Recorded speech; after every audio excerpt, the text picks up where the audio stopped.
Is it just that they can't use a full day because it's broken up in 8? Is that what it boils down to? Well, he still gets 10. Yeah, the first day. The second time, they would only get 6.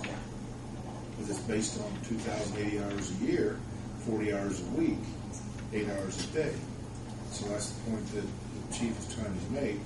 They're trying to justify 2 10-hour sick days instead of 1 10-hour and 1 6-hour day. Well, they come up 4 hours short on the second day. Which they'd have to use comp time or vacation time. But they still at the police station they still work 40 hours. Yes. And you said instead of that using 10 hours that first day, they could just use. Yeah, you can Use use a half day. They don't have to. in sick days. You talk personal day. You can use 4 increments. Yeah. Well, personal can be whatever, it's equivalent to a shift or half of your shift. Yes. So for them, they can use 10 or 5, and then they can use the remainder. So person that is defined as a shift. Or half shift, yes.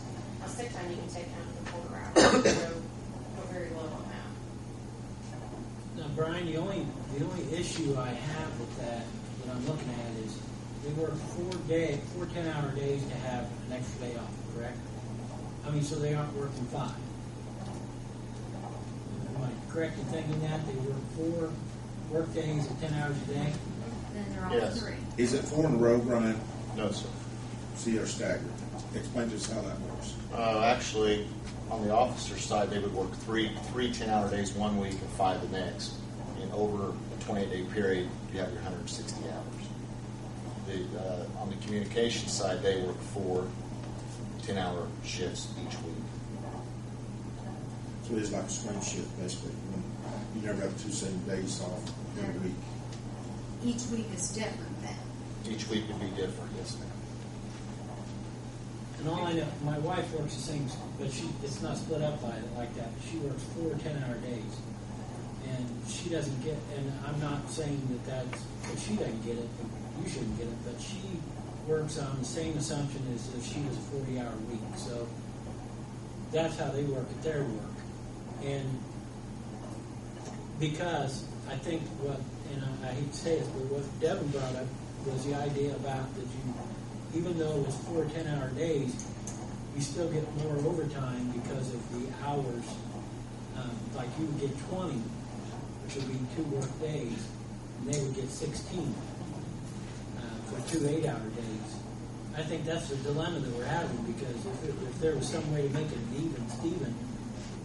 Well, I think it all boils down to looking at what is that employee working in a work week, 40 hours. So even though it doesn't break down nicely and fit into each day when they want to take a day off, how do you award one position a 10-hour day and the other one an 8-hour day when the goal is to work 40 hours in a whole week? Yes, I'm asking if we're going to calculate personal time, not personal day, based on the number of hours that an employee works during a year, because that total number of hours in a year is different for a 7-hour-week employee, an 8-hour-week employee, or in the fire department's case, 24-hour day employee. I don't know what their total numbers are. It should be calculated by that number, and whatever that calculates out to should be the personal hours that each employee has. Does the fire department come up on odd numbers? I'm sorry. Does the fire department come up on odd numbers? On odd numbers? What do you mean odd numbers? I'm not sure. Well, for example, you can't have 2 full days off. Working a 10-hour shift. No, their policy is written that they get 2 24-hour days. They have a separate policy from the rest of the city, and theirs is written up that they get 2 24-hour days. They work an average of 53 hours a week, so I'm not sure if that's why it's different. Like I said, I wasn't here when whoever originally came up with those figures. But I'll throw this out here. The police department is another public safety department.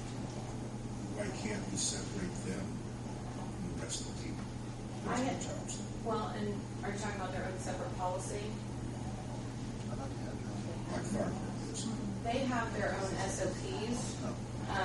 When I talked with Addie about having them pulled out into their own policy, that wasn't something they recommended because they are on the same 40-hour schedule that we have other employees on.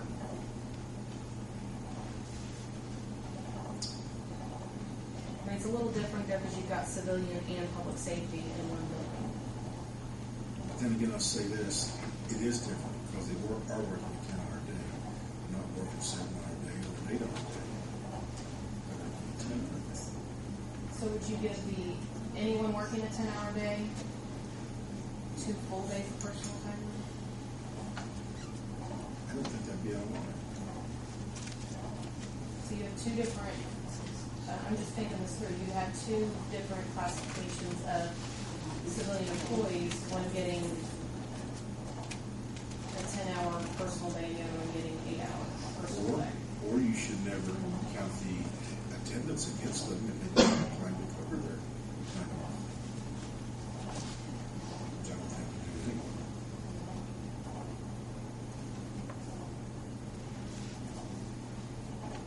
Most places are, your attendance is really tracked. It's watched. And we watch the attendance as well. So many days off for your truck, so many tardies for your truck. We don't have that same Greensburg. I think most places just do it on a per hour basis. It's like you got 7 hours, so if we're saying a day is 8 hours, then you could take 2 days and change off. If you work a 10-hour day, then you have 16. Everyone's got the same amount. Everyone's got 16 hours. They can do with it however they want to. But to me, that's not very fair to differentiate between. Yeah, because you'd be penalized for not working a 10-hour shift. Because you're getting additional hours on pay, whereas Deb can get 16 hours off instead of 20. So I think the only way to be fair about it is to do just for X number of hours for each employee. And that's what it is right now. And that's the way I think it should be. And we could Use go them as hours. Do what? Let them use them as hours instead of 8-day or 8-hour day or 7-hour day. That they just have, 10-hour day. they have the 16 hours, but then they can use, Yeah, and then 4 hours of personal Some or a lot of vacation. times, vacation, everything. Well, that way. and I know Dawn and I've talked about this quite a bit, is the idea of getting rid of all the separate time to go into PTO. Where for so many hours work, it would earn, is I think that, that'd be a great idea. Yeah. Then what happens to sick bank? that's another question. Well, the sick bank, you become PTO. And that way, someone who doesn't call in sick all the time is rewarded by having additional days off that way. Somebody calls sick and sick all the time, may not be any fault of their own, but they will be using the PTO. So you can use it basically however you want. And I don't know if it's something we can keep sick time separate from PTO. I'm not sure how you would do that, but I don't know how you would differentiate with the sick bank. It would just be a PTO bank. It would be a PTO bank, and you can have like an extended leave bank. Like say, if you work 20 years, you probably got a lot of sick time accumulated. Yeah, rather than losing all that, you could put that in a bank. You can draw from at some point down the road. I'm not sure how you all feel, but what I would like to see is if it could be, we not wait until that's invented before we pass the policy. Though, is that something that we can go through this, get the policy done, and then develop the PTO, or should we wait on that? If we just have one area that needs to be taken care of, looked at, or changed, I'm going to have the policy and amend it with that one. if that's what we end up wanting to do. We can get together with the personnel committee and talk about different ways that we might want to see it and present that to council. Yeah, it's not something to do real quick, but if you want to move in that direction, I think we could. We leave it as is. I looked at the